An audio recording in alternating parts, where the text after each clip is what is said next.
For most ERP projects, going live on time and close to budget is a huge deal. And let's be honest, it's not easy to get there. That's why preparation matters. Success doesn't start on go live day, it starts months earlier with the groundwork you do before the project even kicks off.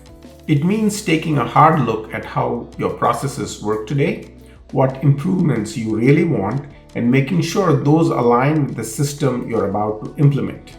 In this series, we're going to focus on that pre-execution phase, the work that happens before the consultants show up and the project plan goes live. Because if you get this part right, your chances of finishing on time, on budget, and with the system your people actually use go way up.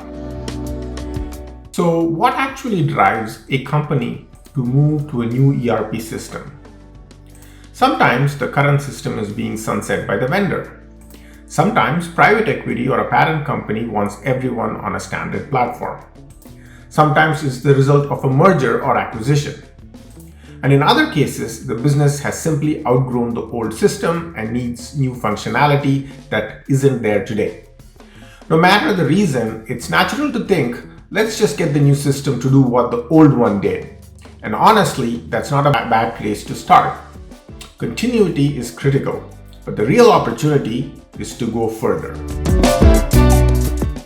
So, continuity gives you a stable starting point. But stopping there means you miss the real value of a new system. That's why the groundwork has to go a step further, aligning ERP goals with your business goals. Success isn't about replicating every screen or report, but it also isn't about forcing big changes on day one. The first priority is getting the system live with your core processes, especially where configuration can handle them without heavy development.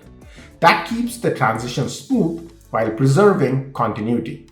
At the same time, you want to prepare the groundwork for meaningful improvements. Some changes, like shortening the month-end close, cutting down on spreadsheets, or giving sales better visibility into inventory, can deliver real benefits, but they don't all need to be part of go live. This is where a decision framework helps. Every requested feature or process change should be weighed by its impact on the business and the risk of implementing it. High impact and low risk, prioritize it now. Low impact and low risk, push it to phase 2. High risk and high impact, apply stronger governance before moving ahead. And finally, low impact and high risk, avoid altogether. In other words, the goal isn't to replicate the old system feature for feature or to overhaul everything at once.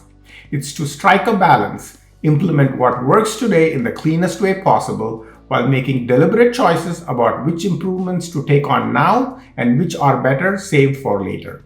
So how do we put this into action? Let's walk through a few simple decision flows. Let's start with a scenario where the current process cannot be handled out of the box. Out of the box here can include a simple customization or the straightforward use of a third-party module. Development, on the other hand, means major customization or a complex third-party module implementation.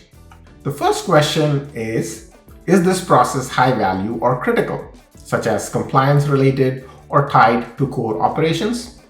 If the answer is no, it can be deferred to phase 2. If the answer is yes, then we ask, is there a process improvement tied to it that changes how the process will work? Process improvements can include standard features of the new system, partner recommendations, or business needs. If there are no process improvements, we move forward with development and implement the process as it is. If there are process improvements, we implement the improved process instead. This is the decision framework we use when the current process can be replicated out of the box. We always start with a simple question. Is there an improvement worth considering? If not, we simply replicate the current process. No need to overcomplicate things. If there is an improvement, we then look at whether delivering it requires development. If it does, we only move forward if it's truly critical or high value. If it isn't, we hold off and keep the current process for now. Either way, we then ask, is it easy to switch to the new process later? If it is, we log the improvement for phase 2. If it isn't, we implement the new process. The principle is simple. Only take on development when it delivers critical value, replicate where it makes sense, and always be clear about what can wait until later. So, if we bring it all together, ERP success isn't defined by what happens during the implementation.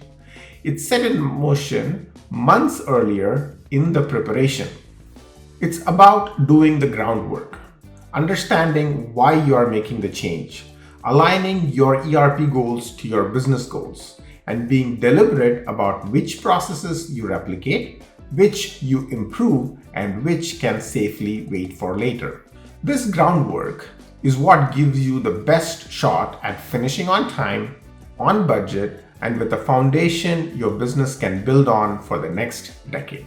In the next episode, we'll look at the next piece of groundwork, what to expect from different implementation approaches, waterfall, agile, or hybrid, and what that means for companies preparing to implement a new ERP system.